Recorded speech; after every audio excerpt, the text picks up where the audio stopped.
세계에서 가장 유명한 미술가였던 이 미켈란젤로가 시스티나 성당의 천정에 그림을 아주 멋지게, 그리고 정말 사람들이 과히 따라갈 수 없을 만큼 정밀하게 이 그림을 그리고 있었습니다. 그는 높은 발판 위에 올라서서 하루에 10시간 이상씩 천정을 바라보면서 그림을 열심히 그렸습니다. 사람이 이렇게 정면을 바라보고 서 있는 것도 힘든데 천정을 바라보면서 그림을 그린다는 게 얼마나 어려운 일인지 몰라요. 그의 손에는 항상 붓이 있었고 그 눈은 오직 섬세한 선과 색에 집중하면서 그림을 그려내기 시작했습니다. 어느 날 친구가 그 모습을 보면서 찾아와서 이렇게 얘기했습니다. 미켈란젤로, 이제 좀 그만 좀 쉬어. 천장 전체를 다 보는 사람은 아무도 없어. 그러니까 대충 그려. 작은 디테일까지 그렇게 열심히 그릴 필요가 없어. 그렇게 하루에 10시간씩 너무 고되게 그림 그리지 마. 당신 건강도 생각해야지. 라고 그렇게 친구가 와서 얘기했습니다. 그러자 미켈란젤로는 붓을 멈추지 않고 조용하게 이렇게 대답했다고 합니다. 하나님이 보고 계시잖아. 미켈란젤로가 작은 구석구석까지 정밀하게 최선을 다해서 그림을 그린 이유는 자기가 명작을 만들려고 한 게 아니라 하나님 앞에서 최선을 다해서 그 그림을 완성해내고자 하는 그런 열망이 있었기 때문에 그는 위대한 작품을 만들어낼 수 있게 된 줄 믿습니다. 사랑하는 성도 여러분, 우리도 인생을 살아가면서 어떤 일에든지 최선을 다해서 집중할 때 그것은 아름다운 열매가 맺혀지게 된다는 사실을 우리가 꼭 기억해야 될 줄로 믿습니다. 우리의 믿음 생활에 있어서도 우리가 다른 사람 보기 위해서 하는 것이 아니라 하나님 앞에서 내가 예배를 하는 것이고 하나님 앞에서 찬양을 하는 것입니다. 이거를 코람데오라고 하는 거예요. 하나님 앞에서 나는 집중해서 하나님께 나간다 라고 하는 믿음으로 하나님께 나가는 우리 성도님들이 되기를 주 이름으로 바랍니다. 오늘 본문에서는 솔로몬이 성전을 건축하고 이스라엘 백성들을 하나님의 언약궤 앞에 다 나와서 그 언약궤에 집중하도록 하는 모습이 오늘 성경에 나오고 있습니다. 사실 이스라엘 역사를 보면은 여러분들도 출애굽기 이후 사사기 시대, 그다음에 사무엘상하 열왕기를 보면은 이스라엘은 혼란을 거듭하는 삶을 살았다는 것을 알 수가 있어요. 그들이 출애굽한 이후에 하나님 앞에 집중하지 못하고 있는 모습을 우리는 성경에서 발견할 수가 있는 것입니다. 우리가 사사기 시대를 보면 그들은 어떻게 신앙생활했을까요? 사사기 17장 6절에 보면 이렇게 됐습니다. 그때에는 이스라엘의 왕이 없었으므로 사람마다 자기 소견에 옳은 대로 행하였더라 그랬습니다. 사사기 시대에는 자기가 보기에 좋은 대로 살았다는 거예요. 개인마다 기준이 다르고 자기가 좋아하는 게 다르고 중요하게 여기는 것이 다 다른데 관점이 다 다른데 자기들 하고 싶은 대로 살아가는 시대가 사사기 시대였다는 겁니다. 여러분 성경을 읽으면 이스라엘 백성들이 가장 죄를 많이 지을 때가 언제입니까? 사사기 시대예요. 그들은 죄를 짓고 그리고 하나님의 진노를 받고 또 회개를 하고 또 용서해주면 또 죄를 짓고 했던 것이 반복되는 역사가 사사기에 나오고 있는 것입니다. 그들은 하나님 앞에 집중하는 것을 잃어버렸던 시대였습니다. 그 이후에 왕권 시대가 열립니다. 초대왕이었던 사울은 처음에는 하나님을 잘 섬기는 것 같더니 왕이 된 이후에는 자기 권력을 탐하는 인생을 살게 됩니다. 사울왕은 죽을 때까지 자기의 권력을 탐하다가 하나님이 주신 그 아름다운 하나님의 그 이스라엘 땅을 하나님을 섬기는 나라로 만들지 못하고 자기의 권력을 유지하기 위해서 다윗과 매일 쫓고 쫓기는 전쟁을 하면서 내전을 벌이면서 평생을 왕권 유지를 위해서 살았던 사람이 누구입니까? 바로 사울 왕이에요. 왕정 시대는 다 자기의 왕권을 위해 살던 그런 사람들이었습니다. 다윗 시대는 어떻습니까? 다윗은 자기 혼자 열심히 나름대로 하나님을 잘 섬기려고 했습니다. 그런데 그 자녀들이 어떻게 합니까? 자녀들은 서로 왕이 되겠다고 왕자들끼리 싸우고 죽이는 일이 벌어지고 있던 것을 우리가 성경을 통해서 발견할 수가 있는 거예요. 이 솔로몬은 이런 혼돈 속에서 이스라엘 백성들이 혼란을 겪고 있을 때 이스라엘 백성들에게 가장 중요한 것이 무엇일까를 생각하게 됐습니다. 이스라엘 나라에서 가장 중요한 게 무엇일까? 그것은 바로 이스라엘 백성이 안정된 가운데에서 하나님을 바라보는 믿음 가운데 거하는 것이 가장 중요하다는 것을 이 솔로몬은 깨닫게 되었습니다. 그래서 오늘 솔로몬은 집중력을 가지고 하나님 앞에 설 수 있도록 이스라엘 백성들을 이끌고 있는 모습이 오늘 성경에 나오고 있는 것입니다. 오늘 솔로몬은 성전을 짓고 이 성전 안으로 하나님의 법궤인 언약궤를 옮겨지는 사건에 대한 이야기를 오늘 성경에서 말씀해 주고 있어요. 그러면 이 일을 통해서 이스라엘 백성들은 어떤 모습으로 변화되게 될까요? 첫 번째는 함께 모든 백성이 하나님의 언약궤 앞에 모이게 되었다는 것입니다.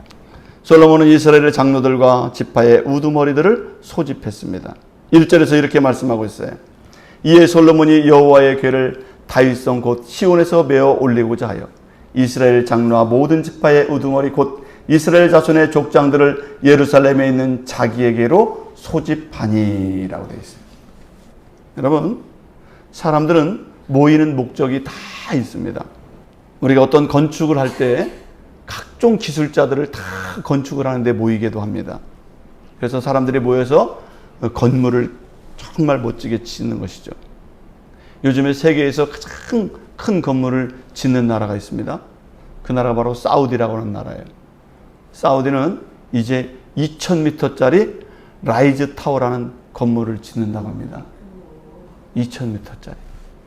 가격이 얼마냐면 7조 4천억이래요. 건물 하나. 얼마나 많은 사람들이 필요하겠습니까? 얼마나 많은 기술자들이 필요했어요. 사람들은 건물을 짓기 위해서 이렇게 많은 사람들을 모집해요. 또 사람들은 전쟁을 하기 위해서 사람을 모이게 하기도 합니다. 영토를 넓히고 자기의 이권을 지키기 위해서 전쟁을 통해서 자기의 이득을 취하게 하려고 사람들을 집중시키고 모이는 일들을 사람들은 그렇게 실행합니다. 러시아는 우크라이나와 전쟁을 하면서 많은 젊은이들을 징집했어요. 그것도 모자라서 다른 나라에서 용병을 돈을 주고 데려와서 전쟁에 투입을 시킵니다. 왜 그렇습니까? 이 전쟁에서 이겨야 된다는 거예요. 그래서 사람들은 막 모으는 것입니다. 지난주에 보니까 이스라엘과 이란이 전쟁이 시작을 했다고 합니다. 얼마나 또 많은 젊은이들이 동원되어서 그 속에서 죽임을 당하게 될지 모릅니다. 얼마나 안타까운지 모릅니다. 이 세상에는 사람들이 사람을 모으는 이유와 목적이 다 있습니다. 그런데 인간이 모으는 이 모임은 대체적으로 사람을 더 불안하게 만들게 한다는 것입니다.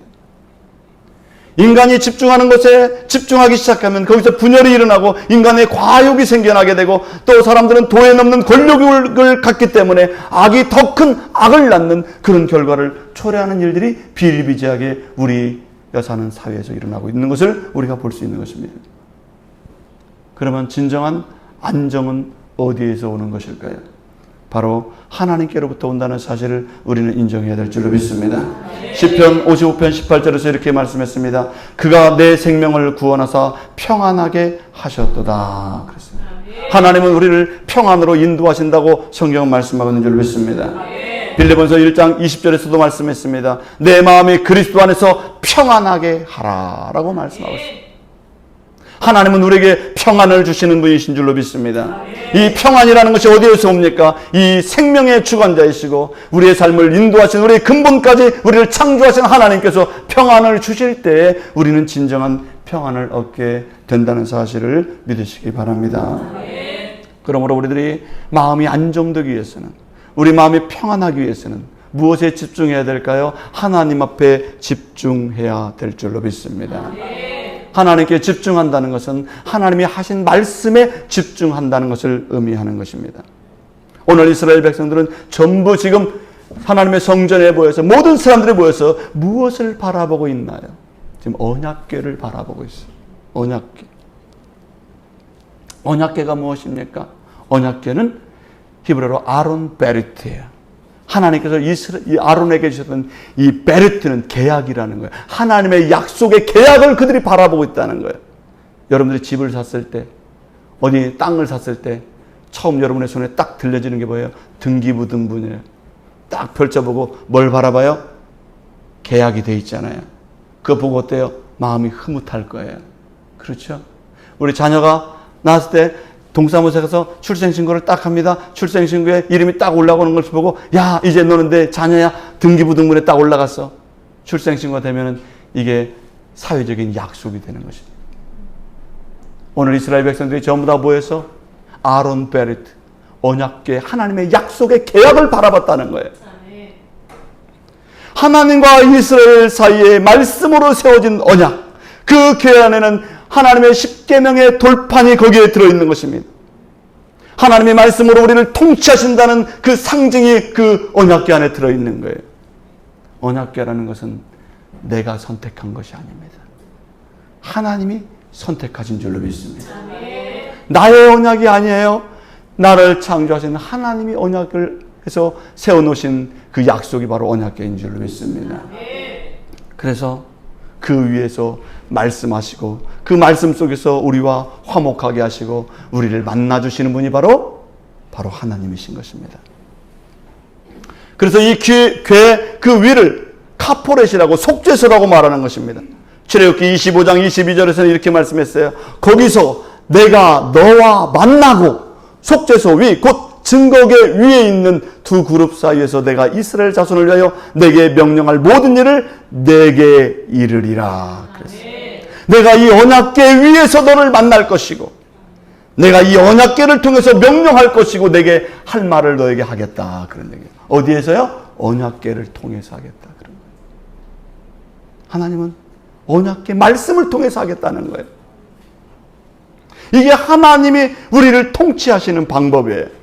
하나님이 우리를 만나주시는 방법이 언약궤를 통해서 우리를 만나주시겠다고 성경 말씀하고 있는 줄 믿습니다. 그 하나님의 능력이 어디에서 있느냐? 그 말씀 위에 있음을 성경은 기록하고 있습니다. 그래서 우리는 하나님의 말씀의 능력 앞에 있을 때 우리의 마음은 평안하고 하나님이 우리를 다스릴 때 우리는 안정된 마음을 가질 수 있게 될 줄로 믿습니다. 여러분의 인생의 안정, 가정의 안정, 삶의 안정의 시작은 하나님의 말씀인 언약궤에서부터 시작된다는 사실을 우리가 꼭 기억하기를 주 이름으로 축원합니다. 남녀노소가 없습니다.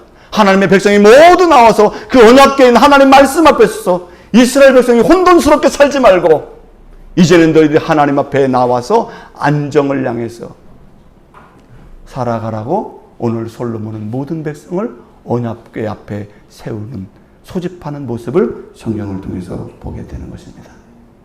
언약궤 앞에 섰다는 것은 하나님 앞에 섰다는 것을 의미하는 것입니다. 우리 찬양 가운데 이런 찬송이 있어요. 평화 평화로다 하늘 위에서 내려오네 그 사랑의 물결이 영원토록 내 영혼을 덮으소서. 우리의 평안과 안정은 어디에서 내려온다고요? 하늘에서부터 내려오는. 하나님의 언약궤인 그 말씀에서부터 그 백성들이 다 모여 있는 것입니다. 왜요? 이스라엘의 평안, 이스라엘의 평화, 이스라엘 백성들의 안정은 어디에서 출발하느냐? 바로 하나님으로부터 나온다는 사실을 인정하고 그 모든 장로들과 우두머리들과 족상들이 다 예루살렘에 소집되었습니다. 일부 백성들이 다 모여서 그곳에 언약궤 앞에 서 있는 모습을 우리가 볼 수가 있는 것입니다. 사랑하는 성도 여러분, 오늘 우리들도 하나님의 언약궤 앞에 서 있는 자들이 되기를 주 이름으로 축원합니다. 언약궤에 집중할 수 있기를 주 이름으로 바랍니다. 두 번째는 언약궤에 집중했을 때 어떤 일이 벌어졌을까요? 두 번째는 그들의 신앙생활과 삶의 안착이 이루어지게 되었다는 거예요. 열왕기상 8장 6절에서 이렇게 말씀했습니다. 제사장들이 여호와의 언약궤를 그 처소로 메어 드렸으니 곧 성전의 내소 지성소 그룹들의 날개 아래라 그랬습니다. 솔로몬 이전 시대에는 언약궤가 어떻게 했습니까? 언약궤가 천막 안에 있거나 저 오베데돔의 집에 있거나 이 언약궤가 늘 광야를 떠돌았어요. 이 언약궤는 늘 항상 성소 바깥에서 있었습니다. 그런데 오늘 이 언약궤가 성전의 내소, 지성소에 안착하도록 했다는 것입니다. 성전을 짓고 지성소에 이 법궤, 이 언약궤가 딱 안착하도록 해놨다는 거예요. 이 언약궤를 함부로 아무도 건들지 못하도록, 함부로 침범하지 못하도록, 이 언약궤를 하찮게 대하지 않도록 지성소 중심에 이 그룹의 날개 아래 좌정하도록 언약궤를 잘 지성소에 안착시켰다고 성경은 기록해놓고 있습니다. 여러분, 왜 언약궤가 성전 안에 쫙 안착되는 게 중요할까요? 예전에 출애굽 시대는 성막 중심이었습니다. 성막은 이동형이에요. 천막으로 되어 있기 때문에 계속 옮겨 다니는 거예요. 그런데 오늘 언약궤가 성전에 고정된 장소 예루살렘 성전으로 옮겨지면서 이제 지성소에 차근히 안착하게 되었다는 것입니다. 이것은 이제부터 하나님 나라의 질서와 통치가 이스라엘에 확정되었음을 나타내고 있는 줄로 믿습니다. 하나님 백성들의 신앙도 이제는 하나님의 믿음 안에서 안착되어서 이제 올바르게 하나님을 섬길 수 있는 기회가 그들에게 주어졌음을 성경은 말씀하고 있는 줄로 믿습니다. 여러분, 안착된다는 것이 얼마나 중요한지 몰라요. 안전하게 내 자리를 쫙 잡았다는 것이 얼마나 중요한지 모릅니다. 솔로몬은 이스라엘 백성들이 그렇게 하나님의 말씀 안에서 안착해서 그들의 믿음 생활도 온전하고 바르고 그들이 건강하고 평안한 삶을 살게 하기 위해서 성전 안에 지성소에 하나님의 언약궤를 안착시켜서 그들이 온전한 신앙의 삶을 유지하도록 그들을 이끌고 있는 모습을 성경을 통해서 보게 되는 줄로 믿습니다. 여러분, 지난주 보니까 인도에서 여객기가 사고가 일어났어요. 비행기가 착륙을 하려면 어디로 착륙해야 됩니까? 활주로로 착륙을 해야 돼요. 비행기는 활주로에 잘 안착을 할 때, 착륙을 할 때 그 착륙하는 것이 얼마나 소중한 것인가를 비행기가 착륙을 착 하면서 느끼게 되는 거예요. 평상시에는 안착하는 게 그렇게 중요한지 잘 몰라요. 그런데 사고 나는 비행기를 보니까 착륙하는 것이 얼마나, 안착하는 게 얼마나 중요하다는 사실을 깨닫게 되는 줄로 믿습니다. 자녀가 학교 생활을 시작할 때, 학교에 적응하지 못했을 때 얼마나 불안합니까? 그러나 학교에 잘 적응해 갔을 때 얼마나 마음이 평안한지 모릅니다. 여러분들의 신앙생활에서도 여러분들의 신앙이 늘 흔들리고 갈피를 잡지 못하고 어떤 방향으로 가야 될지 혼돈스러울 때 그 얼마나 안타까운지 모릅니다. 여러분들 하나님의 은혜의 말씀 안에서 그 하나님의 말씀을 붙잡고 하나님의 은혜 안에서 잘 믿음이 잘 안착되기를 주의 이름으로 축원합니다. 그것이 얼마나 보기 좋고 아름다운지 모릅니다. 하나님은 더 이상 하나님과 나와의 관계가, 하나님과 우리의 믿음 사이가 흔들리지 않는 이스라엘 백성들이 되기를 하나님이 원하셨던 것입니다. 이스라엘 백성들아, 더 이상 너희들이 혼돈스럽게 살지 마라.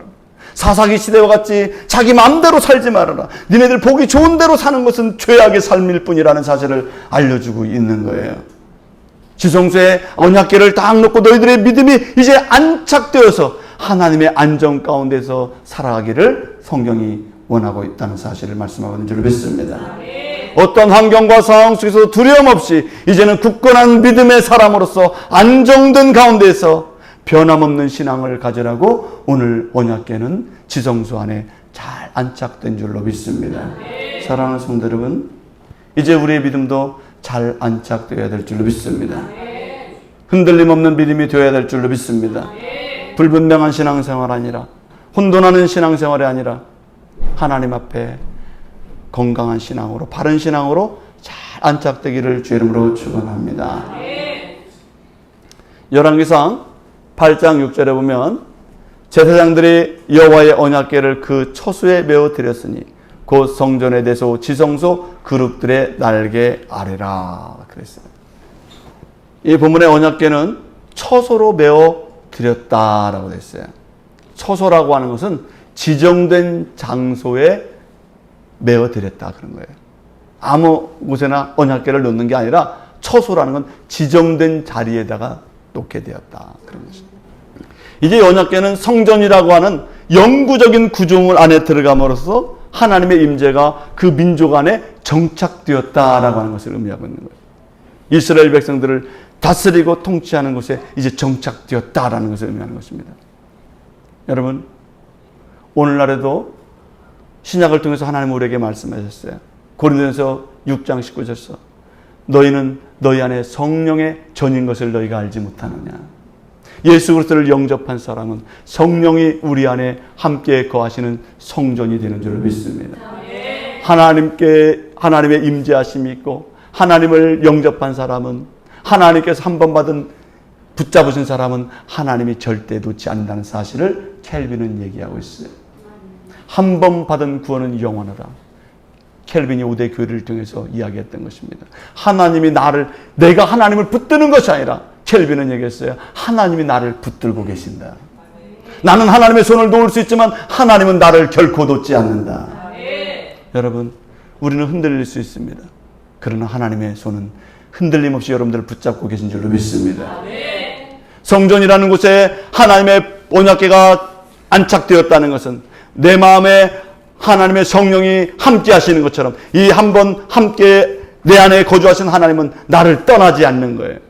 하나님이 나를 붙드시면, 하나님 나를 구원하시면 그 구원은 영원한 구원으로 우리를 결코 놓지 않는 줄로 믿습니다.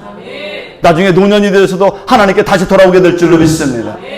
내 자녀가 지금 엉망으로 살아갈지라도 하나님도 구원하기로 약속한 그 백성은, 하나님이 붙잡으신 사람은 결코 놓지 않는 줄로 믿습니다. 탕자도 마찬가지잖아요.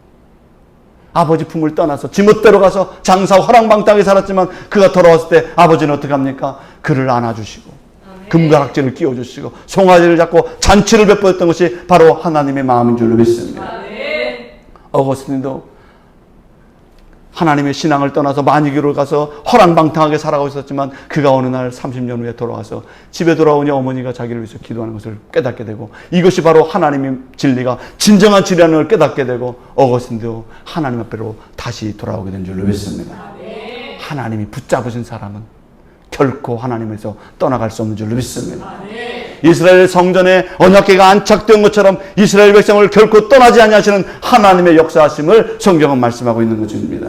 오늘 하나님은 나를 붙잡으시고 내 안에 함께 하셔서 나를 떠나지 않는다는 사실을 꼭 기억하기를 주님으로 축원합니다. 여러분도 믿음 생활 안에서 주 안에서 안착하시길 주님으로 축원합니다. 두려워하지 마십시오. 염려하지 마시길 바랍니다. 하나님 안에서 안정과 평안을 누리는 믿음의 삶이 이어지기를 주의 이름으로 축원합니다. 세 번째로 언약궤의 안착은 사역의 시작을 의미하는 것입니다. 열왕기상 18장 10절에서 11절에 이렇게 말씀했어요. 제사장들이 성소에서 나올 때 구름이 여호와의 성전에 가득하며 이는 여호와의 영광이 여호와의 성전에 가득함이었더라. 이렇게 말씀했어요. 구약 성경에 보면 하나님의 임재하심을 나타낼 때 구름이 성전에 가득했다 이렇게 얘기했습니다. 이게 낮에는 구름 기둥이 꽉 임했고 그 다음에 밤에는 불 기둥이 있었습니다. 그래서 오늘 성경에 보면 여호와의 영광이 그 성전에 가득했다. 그 구름이 여호와의 성전에 가득했다 그랬어요. 오늘 설교가 은혜가 되려면 구름이 많이 껴야 되는데 구름이 영광이 가득했다. 하나님의 영광이 가득했습니다. 언약궤를 그 지성소에 놓았는데 하나님의 영광이 가득했습니다. 하나님의 임재가 가득했다는 거예요. 여러분, 이 구름은 언제의 구름입니까? BC 1446년 출애굽기 할 때 그 백성들이 광야를 지나올 때 구름 기둥이 인도하였어요.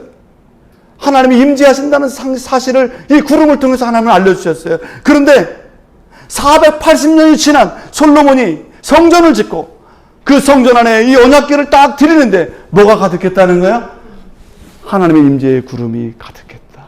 460년 전에 그 광야에서 인도하던 그 구름이 어디에 가득했다고요? 성전에 가득했다는 것입니다.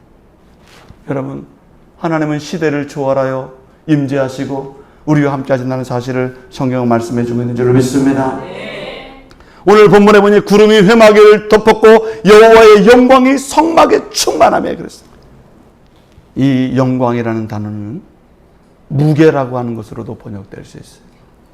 여러분, 하나님의 영광이 가득했다. 그런 얘기는요, 하나님의 실제하심과 하나님의 그 존귀하심과 그 하나님의 권위의 그 무게가 우리를 누르고 있다. 이런 얘기예요. 여러분, 안 무거우세요? 어깨가? 하나님의 영광이 우리를 누르고 있다. 하나님의 영광이 나를 탁 누르고 있다. 그런 얘기예요. 하나님의 권위가, 하나님의 임재하심이 강력했다. 그런 얘기예요. 하나님의 영광이 가득한 곳에는 인간의 언어가 멈추게 되는 것입니다. 그리고 인간의 언어는 멈추고 하나님이 주도적으로 그 사람을 이끌어가게 될 줄로 믿습니다. 여러분, 은혜를 입은 사람은요, 자기 말을 많이 하지 않아요. 하나님의 말씀 앞에 이끌려가게 되는 줄로 믿습니다. 그 하나님의 임재하심이 가득했을 때 그들은 침묵할 수밖에 없었습니다. 인간의 언어가 일어나지 않아요. 진정한 예배는 하나님 중심인 것입니다. 하나님의 말씀이 그를 주도하게 되는 거예요. 은혜를 받았다는 것은 내 생각은 없어지고 하나님의 말씀이 나를 이끌어간다는 것이 바로 은혜 받은 사람의 모습인 줄로 믿습니다. 그 사람에게는 영광이 가득하게, 무게감이 가득하게 그 마음에 임하게 되었음을 말씀하고 있는 줄로 믿습니다. 그래서 하나님의 임재가 없이는, 하나님의 영광의 가득함이 없이는 예배가 온전한 예배가 드릴 수가 없어요. 우리의 사명도 온전하게 감당할 수가 없는 것입니다. 예배는 그래서 인간 중심이 아니라 하나님의 영광이 나타나는 예배가 되어야 되는 것입니다. 사랑하는 성도 여러분, 고린도서 3장 16절에서 말씀했어요. 너희가 하나님의 성전인 것을 알지 못하느냐.